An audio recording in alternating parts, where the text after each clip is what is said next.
Hello friends, welcome to today's video. My name is Rachel and today we are making like a little 3D Polaroid camera. This is the one that I've made before, and so I assembled the little matchbox and then the box that goes on top. And this is a tutorial by Mommy and Me Crafts. I will leave it down below, and if I forget, please remind me and I will send you the link. It's very, very easy, and I didn't go through all the steps of creating it on camera just because it's not my tutorial, and also I need to watch a tutorial and I can't film at the same time in order to make it. But it is very easy and straightforward. It's literally just these two boxes. So I'm going to assemble it and put it all together so you can see what it looks like, and we're going to embellish it and all the fun things. So I cut out all of the little pieces that go on the camera and I sewed them as well. I was actually going to originally use that red paper with the candy canes, but then once I flipped my papers over, I saw the striped side and I thought that was just so pretty. It was less like dark and in your face, a little bit more subtle, and I thought that would look a lot nicer with this pink that I chose. So yeah, really happy that I went with that. And this is going in a Christmas swap, I believe. I'm not sure yet. I'm deciding where it goes, but it's going to go to someone for a Christmas gift, and I think it turned out really cute. And like I said, these are easier than they look to make. If you're intimidated by 3D projects, I would definitely suggest this one as your starting point. The only thing is for like the little lens part in the middle, you need like a circle punch of some kind. I made mine into a shaker. I guess you don't have to do that, but yeah, you will need some kind of, I mean, you could like trace like a cup or something and make the little circle. You can, yeah, you'll have to think of a way to do it on your own if you don't have some kind of die cutting machine. That's the only part that you might need a special tool. The rest you just need like your trimmer and scoreboard. So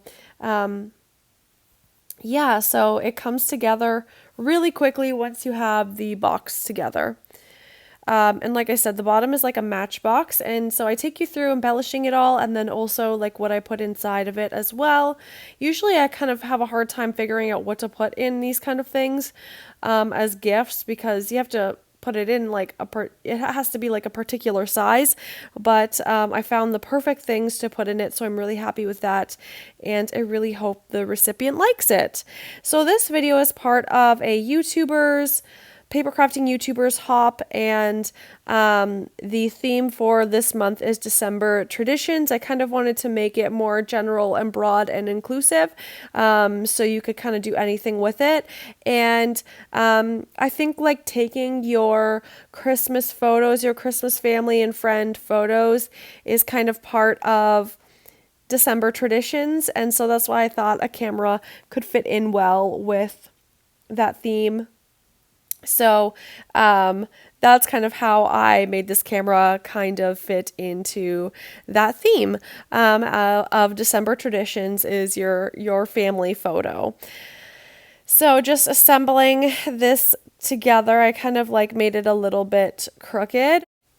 Sorry, I had to stop recording for a second, but yes, it was a little bit crooked, but I was able to fix it. And I think I might go back with a little bit more glue and just make sure it's on there okay. But you can see it is coming together, and I'm going to add this little handle kind of on top and in the inside, and then I'm going to add the front little piece where like the images would, the photographs would come out of the camera. And I use the same paper for the handle and the little slot at the front, except I use the other side. I think that is an awesome thing about using double-sided paper, is that the other side always matches so well with, like, the sides match each other. So I did sewing and all that too. My sewing's not perfect, but I used pink thread, which is really fun. I usually just use plain white thread, so it was fun to use a little bit of color. I thought that would match the pink paper well. Yeah, you can see I need a little bit more adhesive down there, so before I send it off, I might add a little bit of glue I might put a little bit of glue so that it stays, especially with sending it in mail. Okay, so now I'm going to make this little shaker, and I used my circle die cut die. Sorry, I couldn't think of the word. And I punched out just like a little bit of acetate, and then I punched out, not punched out, but like die cut out the foam and the little red part to cover the foam. And then I'm just using a sequin mix. I believe this one is from my sequin mix advent calendar, a really pretty pink mix that I have for the Christmas season. I also have a Valentine's advent that is coming in January, so be on the lookout for that. I'm so excited about it. We did have a pre-order. So I can't like guarantee there'll be extras, but be on the lookout for the Valentine's advent calendar / like countdown to Valentine's. So I'm very excited about all the stuff that is coming to my shop in the new year. So stay tuned for that. Follow me on Instagram, Rachel Tallman Co. You can follow me there. My site is racheltallman.com. There's going to be lots of fun sequins in the new year, lots of Valentine's stuff, sequin mix boxes with like 10 different samplers of mixes. I am so excited. There's going to be lots of fun to come over in my shop. I just love sequin mixes. So it was great that I got to include one on this camera. So now I'm embellishing and trying to figure out what I want to do.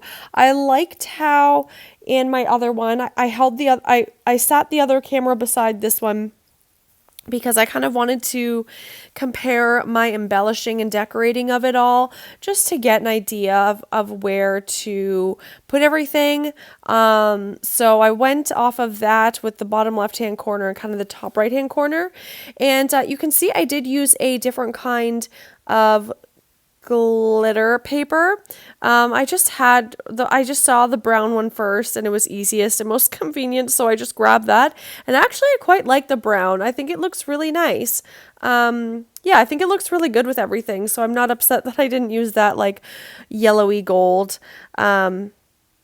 So I'm really trying to go off of the reds that are in this paper, the reds and pinks, and I have that little peppermint candy that I thought looked cute and added a little bit of glitter to the bottom left-hand corner since there was glitter in the top right-hand corner. So I really like that different texture, and going to bring in some of these enamel dots. They're like these glitter dots and they're so pretty. And actually I think they are a dark pink, but I think it kind of like blends in well with the red. I don't know, it almost makes it look red. I used some gold Heidi Swapp Color Shine, and then I'm going to use some of these hearts that I have in my stash as well. It's so exciting to see like using up things because I don't know, it's just exciting to see that like some of these things will be used up soon. I just love using things up. I love going through things in my stash. I love just like, I don't know what it is about it, but maybe it's like the excitement of making room for new stuff. I don't know. It's just very fun to use up what I have in my stash and see it like start to dwindle away. I've talked about this in previous videos, but like I like to just like, I don't know, I get overwhelmed when there's too much stuff. So love that. You can see how this is coming together now. I'm just adding a few final touches. I added in those little candy canes on the bottom with some like crinkle paper / whatever it's called, and then some flowers in the top compartment. But I love it so much. Let me know if you have any questions. Everyone's links will be down below for the YouTube hop. Thanks for watching and have a great day. Bye.